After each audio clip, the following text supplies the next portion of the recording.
Welcome to What the Old Folks Knew, a series where we stir the embers of ancestral memory and listen for the voices that once guided everyday life.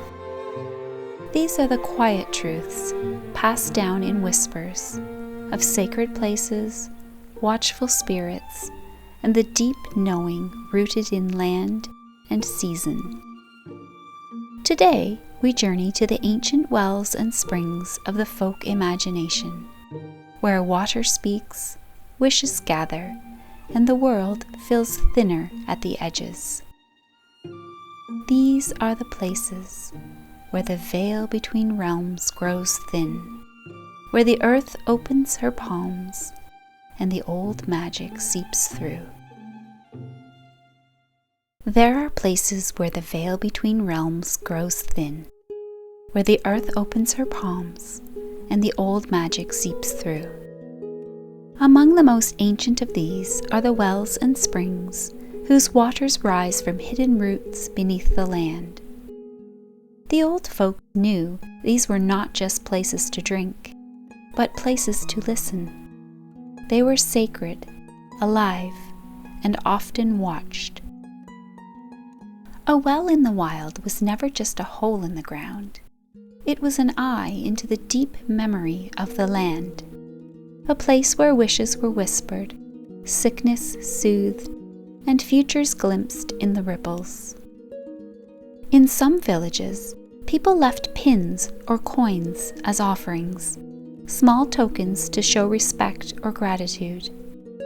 Others tied scraps of cloth called cluties to nearby trees, each knot a prayer for healing or hope.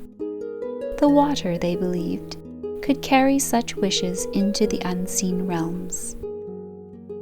These wells and springs were not merely useful, they were sacred. Long before the coming of churches and chapels, our ancestors honored these places as dwellings of spirit, where the earth's lifeblood rose to meet the light. They were offerings from the land itself, and to drink from them was to enter into quiet communion with nature. In the old pagan ways, water was more than an element. It was a presence, a mystery, a guide. Wells marked the meeting place between the seen and the unseen, the mortal and the divine. They remind us that we were once a people who knew how to listen to the land. Some wells were sacred to specific deities whose presence was believed to dwell in the flowing water. In Ireland and Scotland, springs and healing wells were dedicated to Brigid, goddess of healing, poetry, and sacred fire. Her waters brought restoration, and her sacred wells flowed on through time, claimed by the church, yet still echoing with the presence of the goddess beneath the guise of Saint Brigid.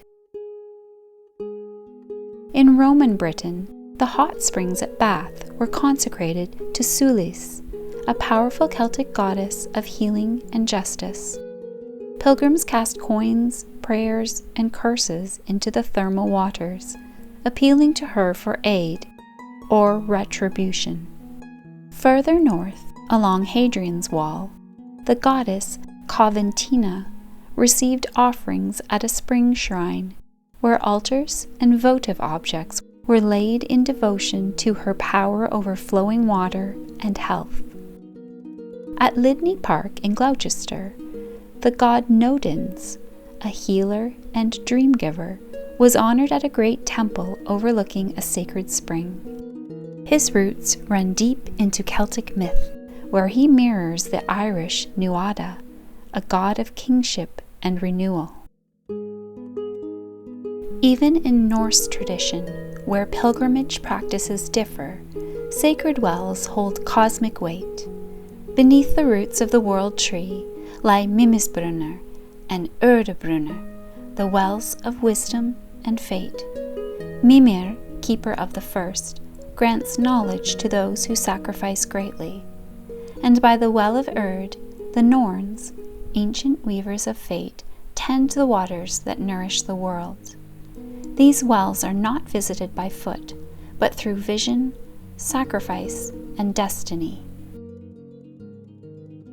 Across the British Isles, the land is freckled with wells whose names and powers have not been entirely forgotten. In Scotland, there's the Well of the Seven Heads near Invergarry, wrapped in bloody legend and vengeance.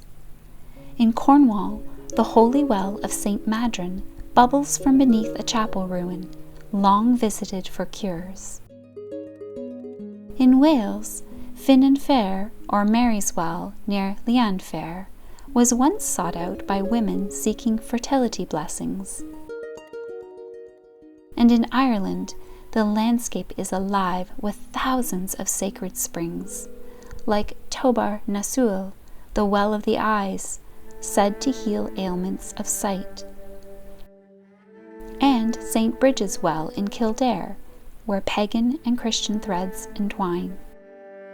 But even older than these named places are the tales passed down through generations of wells that lie at the edge of worlds.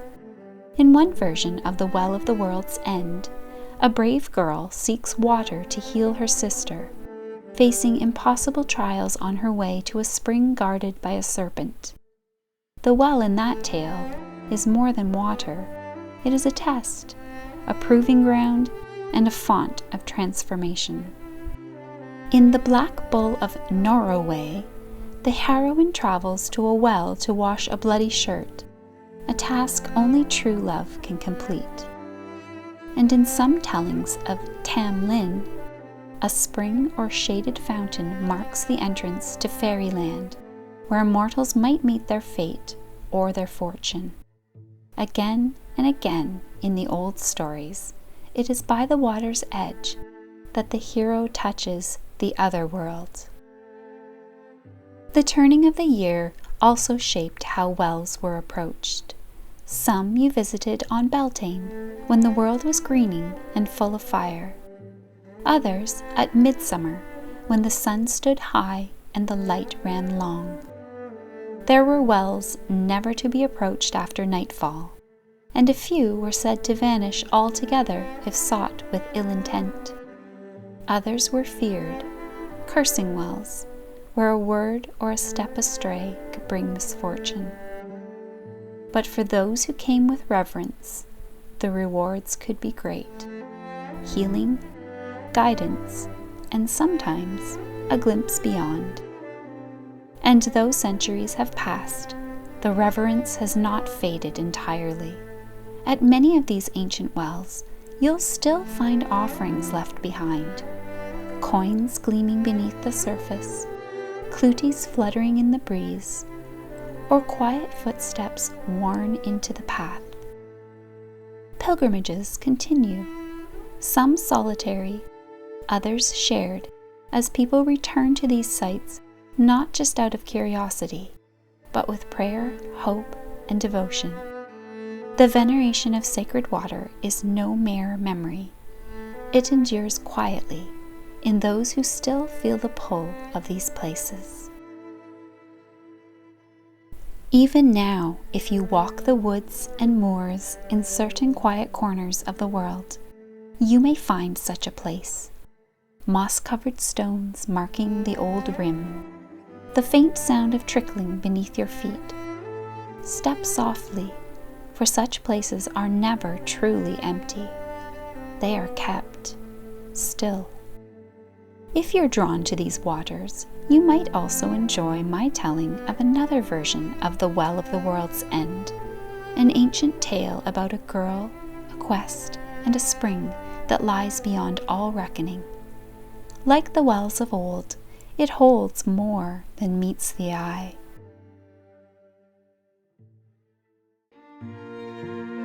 If you enjoyed this glimpse into the world of sacred wells, I hope you'll return to the Hearth again soon.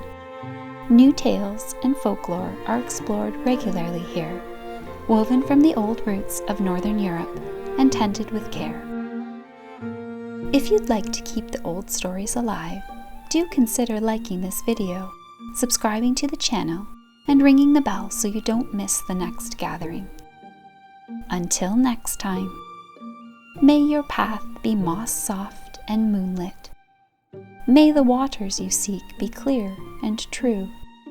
And may the old songs rise to meet you, wherever the springs still whisper and the wells remember your name.